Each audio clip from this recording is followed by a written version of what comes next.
All right, today we're going to unpack a really profound idea. It's about reality itself, and the two fundamental ways we try to wrap our heads around it. We're getting right to the heart of how we make sense of, well, anything at all. So check this out. The whole thing kicks off with this line. It sounds, ancient, almost biblical, right? But it's pointing to something way stranger than a voice from the clouds. This one sentence sets up a deep mystery we're about to explore. So what on earth is this signal? Okay, so the first thing you got to get is that this signal isn't a command or a message, not in any way we'd recognize it. We're talking about something that came before matter, before stars, before you could even call anything a thing. And here's the key, right on this slide. The signal isn't a sound, it's a distinction. It's that first moment a pattern pops out from the noise. The basic, fundamental difference between this and that. And that initial separation, that's what made information possible in the first place. And in doing so, it made the entire universe readable. The source material uses this just beautiful phrase to describe it. So don't think of the light that helps you see. Think of the light that creates boundaries, that defines shapes. It's the simple act of creating a difference where there was nothing before. This is the raw material of reality. So the universe kicks off with this raw, abstract signal, just a pure, almost mathematical distinction, which leads to the next big question: what do we as humans do with that? I mean, how do we even begin to process something so vast? And that's really the essential human problem, isn't it? We can't survive just by looking at raw data. Our brains are absolute meaning-making machines. We have to translate this ungraspable reality into a form we can actually understand and, carry with us. And this brings us to a really brilliant way of thinking about the word myth.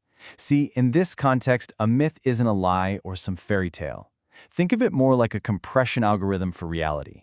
It's the tool we use to take that infinite, complex signal and package it into a finite, portable story that actually means something to us.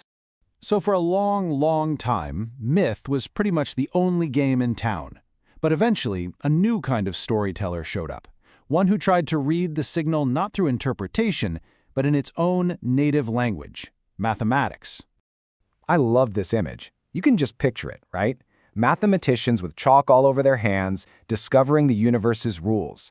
They started to realize that the signal, this fundamental reality, wasn't just chaotic static. No, it obeyed laws.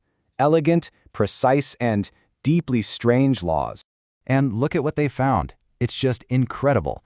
The signal had a deep structure, things repeated themselves, energy was conserved, patterns resonated across totally different scales. Now this is profoundly weird. Seriously. Chaos is easy, that's the default state. But this kind of lawful order, that's rare, and it really demands an explanation. But just when you think they're about to solve the whole puzzle, boom, the logicians hit a wall. They actually proved that any formal system, like math, will always have true statements that it can't prove from within its own rulebook. So in a way, even our most hardcore, rigorous system for understanding bumps up against a necessary mystery, which kind of echoes what those ancient myths were hinting at all along. Okay, so now we've got these two incredibly powerful tools, right? We have the myth, which is our story of meaning, and we have the equation, which is our story of structure. And this, right here, is where the trouble always starts. This is what the source calls the oldest error. The error is thinking you have to choose one over the other. It's a false choice. On one side, if you mistake your story, your myth, for the signal itself, you get dogma. That's when you insist your interpretation is the one and only literal truth. But on the other side, if you strip away all the story and just say the signal is a meaningless, brute fact, well, you get nihilism. Both are total dead ends. So what's the way out? What's the alternative? The argument here is that real understanding doesn't come from picking one and throwing the other away. It comes from learning how to hold them both together at the same time. So here's the big idea. You have to see them as partners. The signal is the constraint. It's the hard, objective rules of reality. It's the universe saying, this difference holds. This is just how things are. The myth, on the other hand, is our interpretation. It takes those rules and says, okay, here is what this means to us. One gives you the facts, the other gives you the significance. You need both.